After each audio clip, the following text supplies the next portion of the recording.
நேற்று வந்து பரவலா வந்து பார்க்கப்பட்ட விஷயம் வந்து குதிரை பேரம். இந்த குதிரை பேரம் வந்து அரசியல்ல வந்து இப்ப இல்ல, அ நெடுங்காலமா வந்து இந்த குதிரை பேரம் வந்து நடந்துகிட்டே இருக்கு.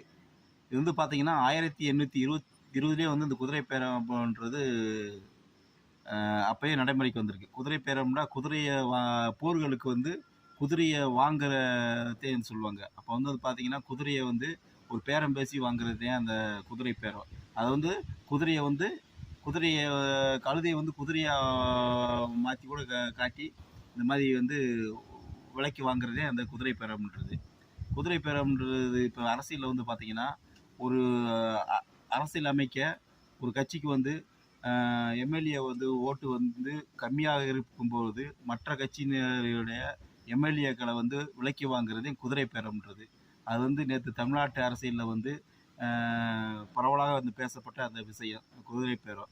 அப்படி வந்து பார்த்தீங்கன்னா, ஒரு கட்சிக்கு உட்பட்டு ஓட்டு போட்டு மக்கள் தேர்ந்தெடுக்கப்பட்ட அந்த நபர் வந்து, அந்த கட்சியின் தலைவருக்கு தெரியாமலே வந்து, அந்த அதிக பெரும்பான்மை பெற்ற கட்சிக்கு ஆதரவு தெரிவித்து, அந்த கட்சிக்கு ஆட்சி அமைக்க உறுதுணையாக போனால், இது வந்து குதிரை பேரம் அப்படின்றாங்க. அப்போ வந்து பேசுவாங்க, அவங்களுக்கு ஆசை வார்த்தை கூறுவாங்க. இந்த மாதிரி வந்து காசு தரேன், இந்த வந்து உங்களுக்கு வந்து அமைச்சர் பதவி தரேன், இந்த மாதிரி உங்கள வந்து பெரிய பெரிய பொறுப்புல வைக்கிறேன் அப்படின்ட்டு அவங்களுக்கு ஆசை வார்த்தை கூறி, இந்த மாதிரி பேசுறதே வந்து குதிரை பேரம். நேத்து கூட வந்து மன்னார்குடி தொகுதியில வந்து காமராஜ் என்ற எம்எல்ஏ வந்து அமமுக தலைவர் டிடிவி தினகரன வந்து கேட்காமலே வந்து தவேகாவுக்கு வந்து ஆதரவு குடுத்தாரு. அவங்களுக்குள்ள என்ன உரையாடல் நடந்துச்சுன்னு தெரியல. உங்களுக்கு வந்து அதிகமா காசு தரேன், இல்லன்னா உங்களுக்கு வந்து பதவி தரேன் அப்படின்னு என்ன பேசுனாங்கன்னு தெரியல. காமராஜர் வந்து பார்த்தீங்கன்னா, அ தாமு இது இது தமிழக வெற்றி கழகத்துக்கு வந்து ஆதரவு குடுத்தாரு.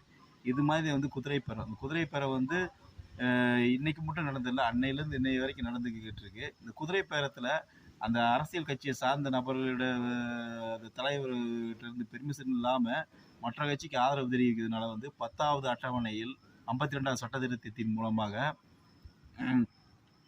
1985ல வந்து கட்சித்தாவல் தடை சட்டம் வந்து கொண்டு வந்தாங்க. அந்த கட்சித்தாவல் தடை சட்டத்திலேருந்து அந்த நபரை வந்து நடவடிக்கை எடுத்தோம்னா, அவர் வந்து நிரந்தரமா வந்து கட்சியிலிருந்து விலக்கி விடப்படுவார். அவருக்கான பதவியில் எம்எல்ஏ பதவி வந்து துறந்து விடுவார். இந்த மாதிரி ஒரு சட்டம்லாம் வரைமுறைகள் உள்ளது.